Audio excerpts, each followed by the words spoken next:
আব্দুল্লাহ ইবনে হুযায়ফা এবং তার কয়েকজন সাথীরা রোমের বাদশার সৈন্যদের কাছে তারা বন্দী হয়ে রইল। বাদশার রাজদরবারের মধ্যে তাদেরকে আনা হইল। বাদশাহ জিজ্ঞাসা করলো আব্দুল্লাহ ইবনে হুযায়ফাকে, হে আব্দুল্লাহ ইবনে হুযায়ফা, তুমি খ্রিস্টান ধর্ম গ্রহণ করো, তুমি তোমার ইসলাম ধর্ম তুমি পরিত্যাগ করো। তুমি যদি খ্রিস্টান ধর্ম গ্রহণ করো রে, তুমি যদি খ্রিস্টান ধর্ম গ্রহণ করো, ইসলাম ধর্ম যদি তুমি ছেড়ে দাও, আমার বাদশাহীর অর্ধেক রাজত্ব আমি তোমাকে দান করে দিব। তখন আব্দুল্লাহ ইবনে হুযায়ফা রাদিয়াল্লাহু তাআলা আনহু বলেন, ইয়া হিরাকলে লাউ উরিদাত আলাইয়া দুনিয়া কুল্লুহা আন আতরুকা দীন মুহাম্মাদিন মা তারাকতুহু। হে রোমের বাদশা,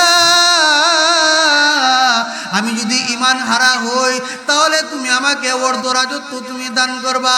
হে বাদশা, অর্ধ রাজত্ব কেন, সারা পৃথিবী যদি তুমি আমাকে দিয়ে দাও, এর বিনিময়ে তুমি যদি চাও আমি মুহাম্মদের দিনকে ছেড়ে দেই, দিনে মুহাম্মদকে আমি ছেড়ে দেই, মুহাম্মদের ধর্মকে আমি ছেড়ে দেই, মা তারাকতু কোশ্চিন কালেও আমি দিনে মুহাম্মাদিকে ছাড়তে পারবো না। সুবহানাল্লাহ। রোমের বাদশাহ সারা দুনিয়া যদি আব্দুল্লাহ ইবনে হুযায়ফাকে দিয়ে দেয়, আব্দুল্লাহ ইবনে হুযায়ফা বলেন, মুহাম্মদের ধর্ম ব্যতীত অন্য কোনো ধর্ম আমি গ্রহণ করতে রাজি না। বাদশাহ অক্ষম হয়ে গেল, অপারগ হয়ে গেল, এই কৌশল তার ব্যর্থ হয়ে গেল। সে তার সভাসদগণের মধ্যে ঘোষণা করে দিল, আব্দুল্লাহ ইবনে হুযায়ফাকে ফাঁসি দেওয়া হবে, ফাঁসির কাষ্ঠ তৈরি করা হোক। আব্দুল্লাহ ইবনে হুযায়ফা রাদিয়াল্লাহু তাআলা আনহুর চেহারার মধ্যে হাস্যোজ্জ্বল চেহারা, তিনি হাসতেছেন, বিষণ্ণতার কোনো চাপ নেই। বাদশাহ বললে, হে আব্দুল্লাহ ইবনে হুযায়ফা, একটু পরে তোমাকে ফাঁসি দেওয়া হবে, আর তুমি কেন হাসতেছো? তোমার মধ্যে কোনো বিষণ্ণতা নাই, তোমার মধ্যে যে কোনো পেরেশানি নাই। আব্দুল্লাহ ইবনে হুযায়ফা বলেন, হে রোমের বাদশাহ, তুমি তো আমার শরীরটাকে তুমি কষ্ট দিবে, তুমি আমার শরীরটাকে মৃত্যুদিন দান করবে, কিন্তু আমার ভিতরে যে আত্মা আছে, রূহ আছে, তা একমাত্র আল্লাহ রাব্বুল আমিনের হাতে, তা চলে যাবে জান্নাতে। তুমি আমাকে ফাঁসি দিবে আমার শরীরকে, তা কোন স্থায়ী শরীর, আর আমার আত্মা আছে, এই আত্মারা চলে যাবে জান্নাতের মধ্যে। সুবহানাল্লাহ। মৃত্যুর বড়ুয়া তারা করেন নাই। এবার বাদশাহ দেখলো সে এখানে ব্যর্থ হয়ে গেল, তখন সেই বাদশাহ মনে করলো যে তাদেরকে অনাহারের মধ্যে দিন কাটাতে হবে, পিপাসার্ত অবস্থায় তাদেরকে দিন কাটাতে হবে। অন্ধকার একটা ঘরের মধ্যে আব্দুল্লাহ ইবনে হুযায়ফা রাদিয়াল্লাহু তাআলা আনহু এবং তার সাথীদেরকে সেখানে জমা করে রাখলো। তাদেরকে খাবার দাবার দেয় নাই, তাদেরকে কোনো পানীয় দেয় নাই পান করার জন্য, যাতে করে তারা ক্ষুধার তাড়নায় তৃষ্ণার্ত হয়ে পড়ে। কিছুদিন পরে তারা আব্দুল্লাহ ইবনে হুযায়ফার রুমের ভিতরে যে গোশত দিয়েছে, শুকরের গোশত, এবং পান করার জন্য দিয়েছে মদ। কতদিন পর্যন্ত তারা খাবার খান না, পানি পান করেন না। বাদশাহ মনে মনে চিন্তা করতেছে, যদি মুসলমানদের জন্য তো শুকরের গোশত হারাম, এই শুকরের গোশত যদি তারা খেয়ে ফেলে তাহলে তারা ঈমান হারা হয়ে যাবে। মদকে তো তারা হারাম মনে করে, এই মদ যদি তারা পিপাসার্ত অবস্থায় খেয়ে ফেলে তাহলে তো তারা ঈমান হারা হয়ে যাবে। আব্দুল্লাহ ইবনে হুযায়ফা রাদিয়াল্লাহু তাআলা আনহু এবং তার সাথীরা যখন দেখলেন মুসলমানদের জন্য হারাম পানীয়, শরাব এবং খাদ্য, শুকরের গোশত তাদের সামনে দেওয়া হয়েছে, তারা বীরত্বের সাথে জানিয়ে দিলেন, হে রোমের বাদশাহ, তোমাদের এই নাপাক বস্তু আমাদের কাছ থেকে দূরে সরে নিয়ে যাও। কতদিন পর্যন্ত তারা খাবার খান নাই, তারপরেও ঈমান হারা হওয়ার ভয়ে শুকরের গোশত এবং মদ তারা পান করেন নাই। বীরত্বের সঙ্গে তারা এইগুলিকে দূরে সরিয়ে দিয়েছেন। ভাইরা আমার, বন্ধুরা আমার, বাদশাহ সেখানেও ব্যর্থ হয়ে গেল। এবার বাদশাহ মনে করলো, এই সাহাবায়ে কেরাম তারা তো কতদিন পর্যন্ত তাদের পরিবার ছাড়া, তাদের বিবি বাচ্চা ছাড়া তাদের মধ্যে হতে কোনো অনেক সময় কামবাব জাগতে পারে। এই জন্য সেই রুমের বাদশা সুন্দরী একজন রমণীকে, সুন্দরী একজন নর্তকীকে আব্দুল্লাহ ইবনে হুযায়ফা রাদিয়াল্লাহু তাআলা ঘরের মধ্যে দিয়ে আসছে। সুন্দরী নারীকে আব্দুল্লাহ ইবনে হুযায়ফার রুমের মধ্যে দিয়ে আসছে, যাতে করে আব্দুল্লাহ ইবনে হুযায়ফার মনটা নরম হয়। ওয়া নাশহাদু আন্না মুহাম্মাদান আবদুহু ওয়া রাসূলুহু আরসালাহু বিল হাক্কি বাশীরান ওয়া নাযীরা ওয়া দা'iয়ান ইলাল্লাহি বিইذনিহি ওয়া সিরাজাম মুনীরা। أما بعد فأعوذ بالله من الشيطان الرجيم. بسم الله الرحمن الرحيم. إن الله اشترى من المؤمنين أنفسهم وأموالهم بأن لهم الجنة. وقال النبي صلى الله عليه وسلم من كان في قلبه مثقال حبة من خردل الإيمان دخل الجنة أو كما قال عليه الصلاة والسلام. صلى الله على سيدنا ومولانا محمد وعلى آله وأصحابه وبارك وسلم. عمل سے زندگی بنتی ہے جنت بھی اور جہنم بھی. یہ خاک اپنے فطرت میں نا نوری ہے نا ناری. صلی اللہ علی سیدنا ومولانا محمد وعلى آله وأصحابه وبارك وسلم. سبحانك لا علم لنا إلا ما علمتنا إنك أنت العليم الحكيم. বাগ মহল্লার মরহুম ফুল মিয়া ও মরহুম আকামতুল্লাহ সাহেবের বাড়িতে বাৎসরিক ওয়াজ মাহফিলের সম্মানিত সভাপতি সাহেব, উপস্থিত মুরব্বিয়ানে ইজাম, যুবক ভাইয়েরা এবং আমার সম্মানিতা পর্দানিশী মা ও বোনেরা, সর্বপ্রথম মহান আল্লাহ তাআলার দরবারে শুকরিয়া আদায় করি যে আল্লাহ রাব্বুল আলামিন আমাদেরকে দুনিয়াবি সকল কাজকর্ম থেকে অবসর করে দ্বীনি একটি মাহফিল, কোরআন হাদিসের মাহফিল, গুনাহ মাফের মাহফিলের মধ্যে আসার বসার তৌফিক দিয়েছেন। আল্লাহ তাআলার দরবারে শুকরিয়া আদায় করি, আলহামদুলিল্লাহ। আমি আপনাদের সামনে পবিত্র কোরআনের যে আয়াত তেলাওয়াত করেছি, উক্ত আয়াতকে সামনে রেখে কিছু আলোচনা করব। যে আয়াত তেলাওয়াত করেছি সেই আয়াতের একখানা শানে নুজুল রয়েছে। শানে নুজুল হইল যে পরিপ্রেক্ষিতে আয়াত আল্লাহ তাআলা নাজিল করেন তাকে বলা হয় শানে নুজুল। নবুয়তের 13তম বর্ষে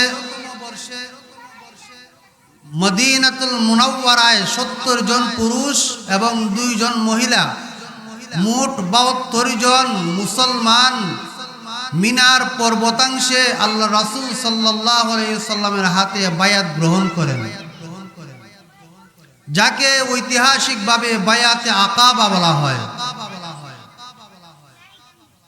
অংশগ্রহীদের মধ্যে রাসূলের একজন সাহাবী ছিলেন হযরত আব্দুল্লাহ ইবনে রাওয়াহা রাদিয়াল্লাহু তাআলা আনহু।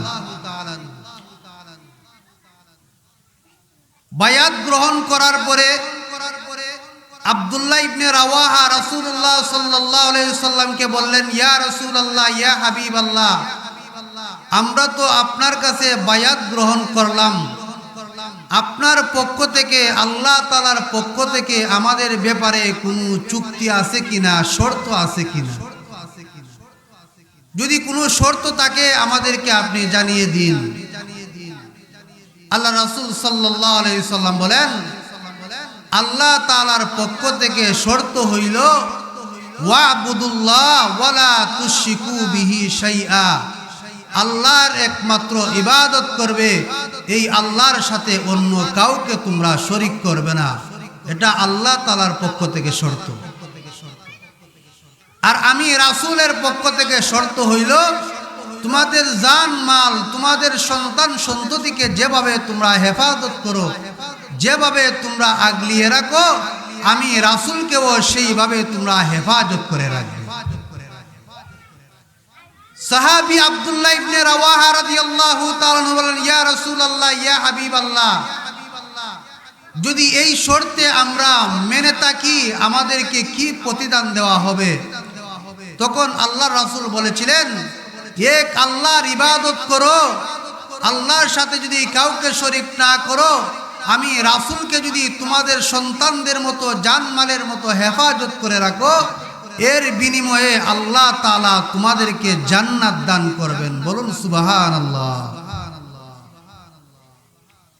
তখন আব্দুল্লাহ ইবনে রাওয়াহা রাদিয়াল্লাহু তাআলা বলছিলেন, ইয়া রাসূলুল্লাহ, আমরা আপনার এই শর্তের মধ্যে রাজি আছি, অর্থাৎ আল্লাহর ইবাদত করব, আল্লাহর সাথে কাউকে শরীক করব না, আপনাকে আমরা নিজের জান মালের চেয়ে বেশি আরো হেফাজত করে রাখব।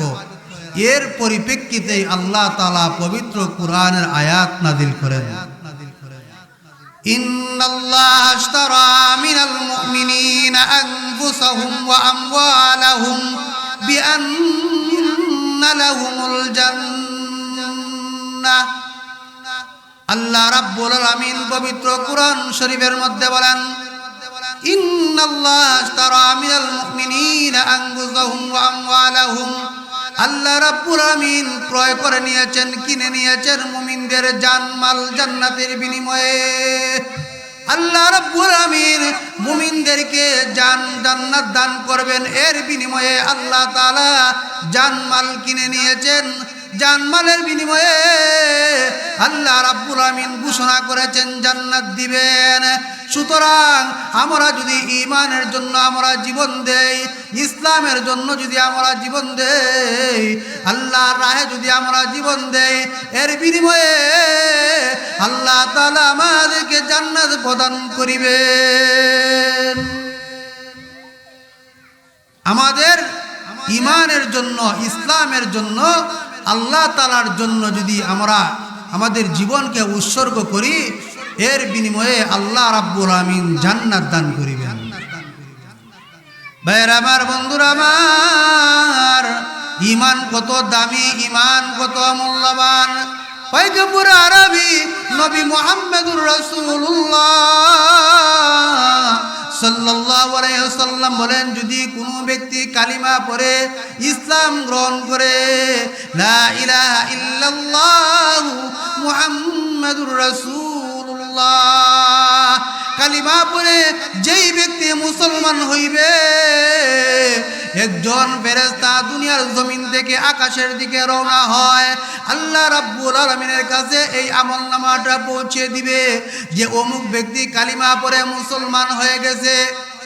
রাস্তার মধ্যে আরেকজন ফেরেশতার সাথে সাক্ষাৎ হয়, সেই ফেরেশতা তাকে জিজ্ঞাসা করেন, হে ভাই ফেরেশতা, তুমি কোথায় যাও, তুমি কোথায় যাও? তখন সেই ফেরেশতা বলেন, দুনিয়ার জমিনে একজন আল্লাহর বান্দা আল্লাহর প্রতি ঈমান এনেছে, ইসলাম গ্রহণ করেছে, এই বার্তাটাকে আল্লাহ রাব্বুল আমিনের কাছে পৌঁছে দেওয়ার জন্য যাইতেছি। তখন এই ফেরেশতা বলেন, তুমি কোথায় যাইতেছো? ওই ফেরেশতা বলে, আমি আল্লাহ রাব্বুল আমিনের পক্ষ থেকে এসেছি। যেই ব্যক্তি দুনিয়ার জমিনে আল্লাহকে আল্লাহ বলে ডাক দিয়েছে, ইসলাম গ্রহণ করেছে, ঈমান আনার কারণে আল্লাহ জানিয়ে দিয়েছেন এই ব্যক্তির জিন্দেগির সমস্ত গুনাহ আল্লাহ মাফ করে দিয়েছেন। এজন্য আল্লাহ রাসূল বলেন, ইন্নাল ইসলাম ইয়াহদিমু মা কানা ক্বাবলাহু। ইসলাম এমন একটা ধর্ম, যেই ধর্ম গ্রহণ করার কারণে অতীতের জিন্দেগির সমস্ত গুনাহকে আল্লাহ ধ্বংস করিয়া দেন। ঈমান কত দামি, ঈমান কত মূল্যবান আল্লাহ তাআলা দান করেছেন। এজন্য ভাইরা আমার, বন্ধুরা আমার, আল্লাহ রাব্বুল আলামিন ঈমানের দাওয়াত দিয়েছেন, আমিনু কামা আমানান নাস। ঈমান আনো রে মানুষের ঈমান আনার মতো আল্লাহ জানিয়ে দিয়েছেন, দুনিয়াবাসীরা তোমরা ঈমান আনো মানুষের ঈমান আনার মতো। মানুষ বলতে এখানে কাকে বোঝানো হয়েছে? মুফাসসিরিনে কেরাম বলেন, মানুষ বলতে এখানে সাহাবায়ে কেরামদেরকে বোঝানো হয়েছে। আল্লাহ বলতেছেন, সাহাবায়ে কেরাম যেভাবে ঈমান আনছেন সেইভাবে তোমরা ঈমান আনো। ভাইরা আমার, বন্ধুরা আমার, সাহাবায়ে কেরাম কেমন ঈমান আনছেন? সাহাবায়ে কেরামের ঈমানের মধ্যে কোনো ফাটল ছিল না। সাহাবায়ে কেরামের ঈমানের মধ্যে কোনো দুনিয়ার লোভ ছিল না। সাহাবায়ে কেরামের ঈমানের কারণে তারা তাদের জীবনকে উৎসর্গ করে দিতেন। রাসূলের সাহাবী হযরতে বেলাল হাবশী রাদিয়াল্লাহু তাআলা আনহু উমাইয়া বিন খালফের কিতদার ছিলেন। উমাইয়া বিন খালফ ইসলামের বড় ধরনের একটা শত্রু ছিল। বেলাল রাদিয়াল্লাহু তাআলা আনহু যখন ইসলাম গ্রহণ করলেন, উমাইয়া বিন খালফ তখন তার উপরে বিপদের পাহাড় ভেঙে পড়ল। বেলাল রাদিয়াল্লাহু তাআলা আনহুকে ঈমান হারা করার জন্য আরবের মরুভূমির মধ্যে উত্তপ্ত বালু গরম হয়ে রয়েছে, সেই উত্তপ্ত বালুর উপরে বেলাল রাদিয়াল্লাহু তাআলা আনহুকে শুয়াইয়া দিয়েছে, যাতে করে তিনি ঈমান হারা হয়ে যান, ঈমান যেন তিনি ছেড়ে দেন। কিন্তু বেলাল রাদিয়াল্লাহু তাআলা আনহু ঈমান হারা হন নাই, ঈমানকে তিনি কখনো ছাড়েন নাই। তার জবান থেকে আল্লাহ আল্লাহ শুধু বার হইতে থাকে, আল্লাহ আল্লাহ শুধু তার জবান থেকে বের হয়। তারপরেও তিনি ইসলাম ছাড়েন নাই, ঈমান থেকে কোনো পিছপা হন নাই। এজন্য ভাইয়েরা আমার, বন্ধুরা আমার, আল্লাহ রাব্বুল আলামিন বলেন, আমিনু কামা আমানান নাস। ঈমান আনো তোমরা সাহাবায়ে কেরামের ঈমান আনার মতো। ঈমান আনো কেমন? সাহাবায়ে কেরাম ঈমান কেমন ছিল? ইসলামের দ্বিতীয় খলিফা হযরত উমর ফারুক রাদিয়াল্লাহু তাআলা আনহু একবার রোমের বাদশার বিরুদ্ধে যুদ্ধ করার জন্য আব্দুল্লাহ ইবনে হুযায়ফা রাদিয়াল্লাহু তাআলা আনহুকে প্রতিনিধি বানাইয়া রোমের দিকে তিনি পাঠিয়েছেন যুদ্ধ করার জন্য। আব্দুল্লাহ ইবনে হুযায়ফা রাদিয়াল্লাহু তাআলা আনহু উনার সৈন্যদেরকে নিয়ে তিনি যুদ্ধের ময়দানে গেলেন। এদিকে রোমের বাদশা জানতো যে মুসলমানদের ঈমান নাকি খুব শক্তিশালী হয়, মুসলমানদের ঈমান নাকি খুব দামি হয়, পরীক্ষা করতে হবে, পরীক্ষা করতে হবে। রোমের বাদশা বলে যে মুসলমানদের ঈমান নাকি কত দামি, মুসলমানরা ঈমান নাই কখনো ঈমান হারা হয় না, আজকে পরীক্ষা করবে। রোমের বাদশা তার সৈন্যদেরকে জানিয়ে দিল, যুদ্ধ করা অবস্থায় যদি কোনো মুসলমান বন্দী হয় তাদেরকে তোমরা হত্যা করবা না, তাদেরকে তোমরা হত্যা করবা না। তাদের ঈমানের পরীক্ষা আমি নেব, আমি রাজ দরবারের মধ্যে নিয়ে আসবা। ঘটনাক্রমে যুদ্ধ চলাকালীন অবস্থায় আব্দুল্লাহ ইবনে হুযায়ফা এবং তার কয়েকজন সাথীরা রোমের বাদশার সৈন্যদের কাছে তারা বন্দী হয়ে রইল। বাদশার রাজদরবারের মধ্যে তাদেরকে আনা হইল। বাদশাহ জিজ্ঞাসা করলো আব্দুল্লাহ ইবনে হুযায়ফাকে, হে আব্দুল্লাহ ইবনে হুযায়ফা, তুমি খ্রিস্টান ধর্ম গ্রহণ করো, তুমি তোমার ইসলাম ধর্ম তুমি পরিত্যাগ করো। তুমি যদি খ্রিস্টান ধর্ম গ্রহণ করো রে, তুমি যদি খ্রিস্টান ধর্ম গ্রহণ করো, ইসলাম ধর্ম যদি তুমি ছেড়ে দাও, আমার বাদশাহীর অর্ধেক রাজত্ব আমি তোমাকে দান করে দিব। তখন আব্দুল্লাহ ইবনে হুযায়ফা রাদিয়াল্লাহু তাআলা আনহু বলেন, ইয়া হিরাকলে লাউ উরিদাত আলাইয়া দুনিয়া কুল্লুহা আন আতরুকা দীন মুহাম্মাদিন মা তারাকতুহু। হে রোমের বাদশা, আমি যদি ঈমান হারা হই তাহলে তুমি আমাকে অর্ধ রাজত্ব তুমি দান করবা। হে বাদশা, অর্ধ রাজত্ব কেন, সারা পৃথিবী যদি তুমি আমাকে দিয়ে দাও, এর বিনিময়ে তুমি যদি চাও আমি মুহাম্মদের দিনকে ছেড়ে দেই, দিনে মুহাম্মদকে আমি ছেড়ে দেই, মুহাম্মদের ধর্মকে আমি ছেড়ে দেই, মা তারাক্তু কোশ্চিন কালেও আমি দিনে মুহাম্মাদিকে ছাড়তে পারবো না। সুবহানাল্লাহ।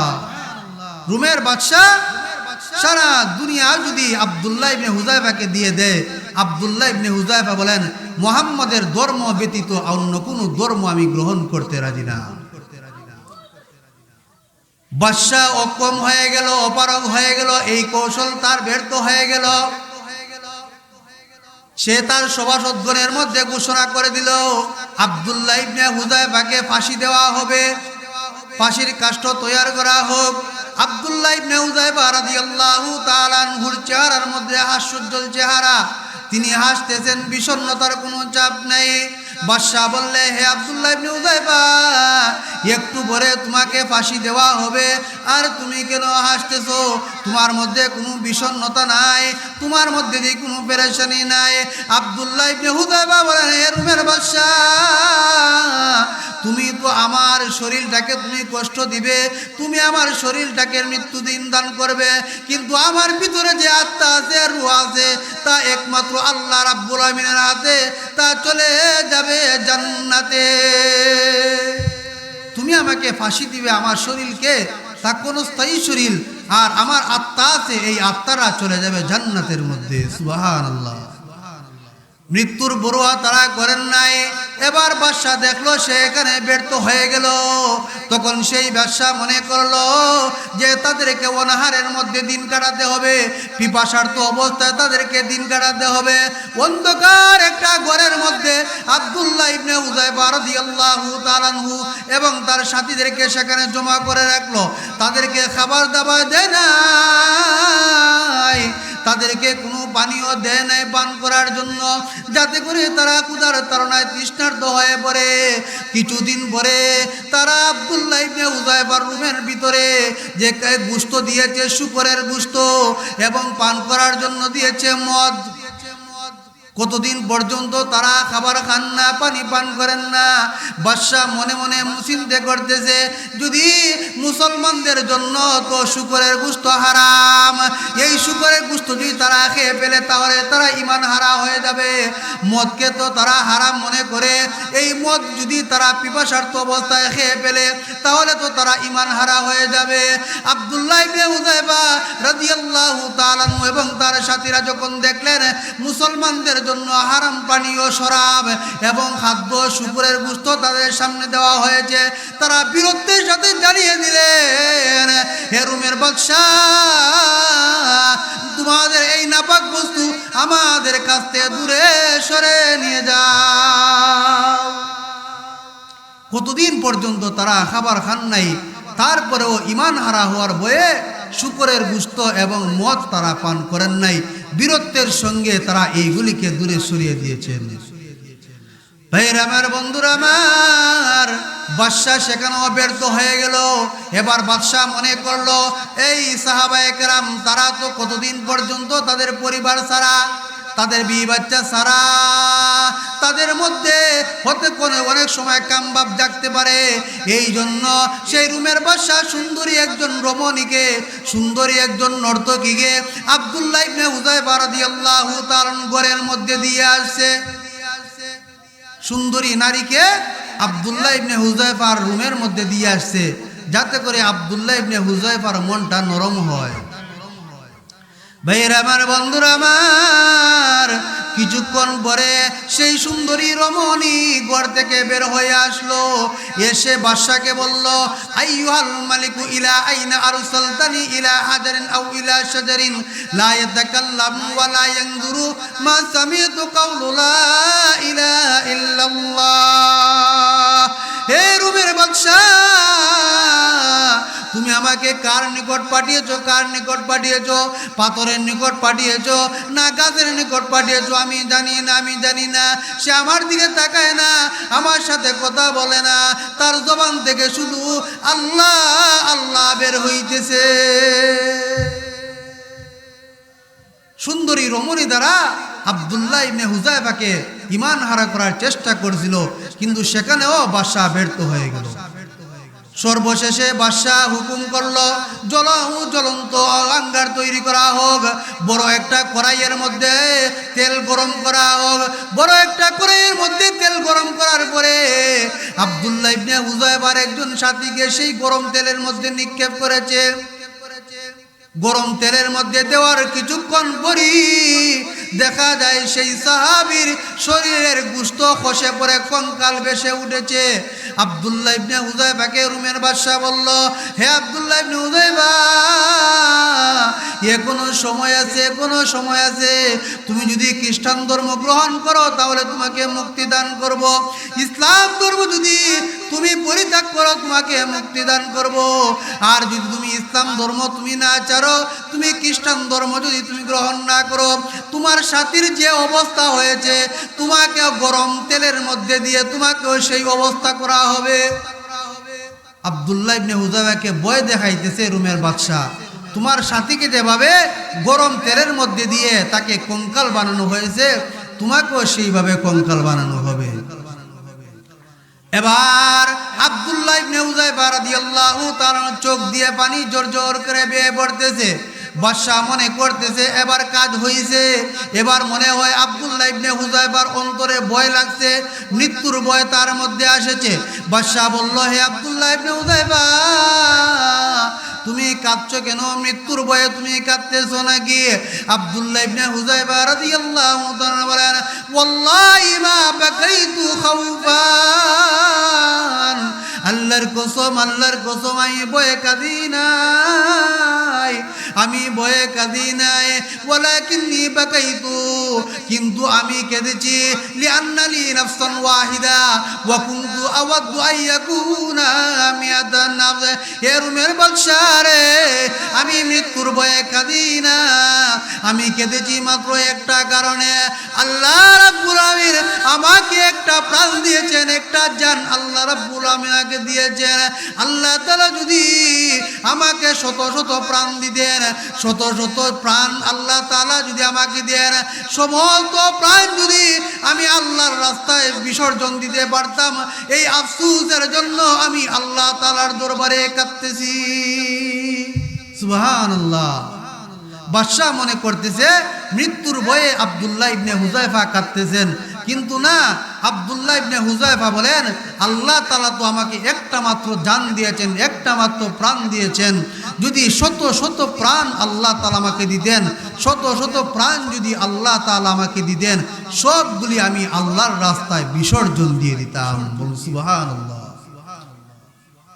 তারপরেও সাহাবীরা ঈমান হারা হন নাই, ঈমান থেকে তারা কখনো পিছপা হন নাই। এই কৌশল অবলম্বন করে বাদশা ব্যর্থ হয়ে গেল। সর্বশেষে বাদশা অন্য কোনো পদ্ধতি না পেয়ে আব্দুল্লাহ ইবনে হুযায়ফাকে বলল, আব্দুল্লাহ ইবনে হুযায়ফা, আমি তোমাকে ছেড়ে দিব, আমি তোমাকে ছেড়ে দেব, তার বিনিময়ে তুমি আমার কপালের মধ্যে একটা চুমু দিবা। আব্দুল্লাহ ইবনে হুযায়ফা বলেন, শুধু আমি না, যদি আমার সাথের সবাইকে ছেড়ে দাও তাহলে আমি তোমার শর্তে রাজি আছি। তখন আব্দুল্লাহ ইবনে হুযায়ফা রাদিয়াল্লাহু তাআলা আনহু বাদশার কপালে চুমু দেন, সবাইকে মুক্ত অবস্থায় হযরত উমর ফারুক রাদিয়াল্লাহু তাআলা আনহুর কাছে নিয়ে গেছেন। সমস্ত ঘটনা ব্যক্ত করার পরে উমর রাদিয়াল্লাহু তাআলা বলেন, প্রত্যেকের জন্য উচিত হইল আব্দুল্লাহ ইবনে হুযায়ফার কপালের মধ্যে চুমু দেওয়া। সুবহানাল্লাহ। এজন্যই আল্লাহ রাব্বুল আলামিন বলেন, আমিনু কামা আমানান নাস, ঈমান আনো রে সাহাবায়ে কেরামের ঈমান আনার মতো। সাহাবায়ে কেরাম যেভাবে ঈমান আনেছেন সেইভাবে তোমরা ঈমান আনো। ঈমান আনলে, এই ঈমান আনতে গিয়ে যদি তোমাদের জান বিসর্জন দিতে হয়, ঈমান আনতে যদি তোমাদের দুনিয়াতে বিদায় নিতে হয়, আল্লাহ তাআলা তোমাদের জন্য জান্নাতে বাসস্থান বানাইয়া দিবেন। মিশরের বাদশা ফেরাউন, তার স্ত্রী হযরতে আসিয়া ঈমানদার ছিল, ঈমানওয়ালা ছিল। ঈমান আনার কারণে এই বাদশা তাকে কত মারধর করলো, কতভাবে আঘাত করলো। এই মিশরের বাদশা বলল, হে আসিয়া, তুমি মুসার ধর্ম তো পরিত্যাগ করো, মুসার ধর্ম তুমি ছেড়ে দাও, তুমি আমাকে খোদা হিসাবে মানো, আমাকে তুমি আল্লাহ হিসাবে মানো। হযরতে আসিয়া বলেছিলেন, সম্ভব নয়, সম্ভব নয়, কোশ্চিনকাল সম্ভব নয়। মুসার খুদার প্রতি ঈমান এনেছি, জান চলে যাবে, তারপরেও আর কখনো ঈমান থেকে পিছপা হব না। মিশরের বাদশার স্ত্রী আসিয়াকে জবরদস্তি করে ঈমান থেকে পিছপা হওয়ার জন্য, কিন্তু আসিয়া ঈমান হারা হন নাই। সর্বশেষে এই ফেরাউন হযরত আসিয়ার হাতে পায়ের মধ্যে ফেরেক মেরে তাকে শহীদ করে দিল। শহীদ করে দেওয়ার পরে হযরতে আসিয়া রাদিয়াল্লাহু তাআলা আনহা আল্লাহ তাআলার কাছে একটা দোয়া করেছিলেন, রাব্বি বিনিলি ইনদাকা বাইতান ফিল জান্নাহ ওয়া নাজ্জিনি মিন ফিরআউনা ওয়া আমালিহি ওয়া নাজ্জিনি মিনাল কওমিজ যালিমিন।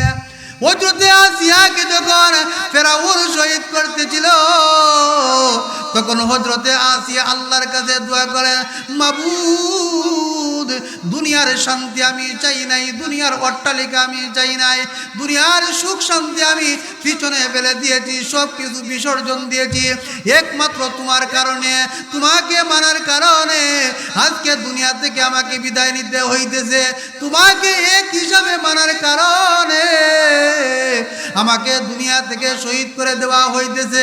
আল্লাহ, রাব্বি বিনিলি ইনদাকা বাইতান ফিল জান্নাহ, আল্লাহ তোমার দরবারে আমার জন্য জান্নাতে একটা বাড়ি বানাইয়া দাও। দোয়া করেছিলেন হযরতে আসিয়া, আল্লাহ জান্নাতের মধ্যে তোমার নিকট আমার একটা বাড়ি বানিয়ে দাও। আল্লাহ রাব্বুল আমিন তার দোয়াকে কবুল করছেন। তার দোয়াকে কবুল করার পরে শাহাদতের মর্যাদা আল্লাহ হযরত আসিয়াকে দান করেছেন, এবং তার জন্য আল্লাহ তাআলা জান্নাতে একটা বাড়ি বানাইয়া রেখেছেন। এজন্যই আল্লাহ রাব্বুল আলামিন বলেন, ইন্নাল্লাহা আশতারা মিনাল মুমিনিনা আনফুসাহুম ওয়া আমওয়ালাহুম বিআন্না লাহুমুল জান্নাহ। মুমিনদের থেকে তাদের জান মালকে আল্লাহ কিনে নিয়েছেন জান্নাতের বিনিময়ে। আল্লাহ বলেন, বান্দা বান্দিরা রে, আমি তোমাদেরকে জান্নাত দান করব, জান্নাত দান করব, তার বিনিময়ে তোমাদের জানমাল আমাকে দিয়ে দিবে। আমি ঈমানের কারণে, ঈমান আনার কারণে তোমাদের জান বিসর্জন দিবা, ঈমান আনার কারণে তোমরা দুনিয়াতে বিদায় নিবা, ঈমান আনার কারণে তোমরা শাহাদতের মর্যাদা লাভ করবা। এর বিনিময়ে আমি আল্লাহ তোমাদের জন্য জান্নাতে বাসস্থান বানাইয়া রাখবো। সুবহানাল্লাহ। তাহলে ঈমান, সাহাবায়ে কেরামের ঈমানের মতো আমাদেরকে ঈমান আনতে হবে। সাহাবায়ে কেরাম ঈমানের মধ্যে যেমন কোনো বেজাল ছিল না, সেই নির্বেজাল ঈমানওয়ালা আমাদেরকে হইতে হবে। আল্লাহ রাব্বুল আমিন আমাদেরকে যেন খাঁটি ঈমানদার মুত্তাকি আল্লাহওয়ালা বানাইয়া রাখেন। আমিন। ওয়া আখিরু দাওয়ানা আলহামদুলিল্লাহি রাব্বিল আলামিন। আসসালামু আলাইকুম ওয়া রাহমাতুল্লাহি ওয়া বারাকাতুহু।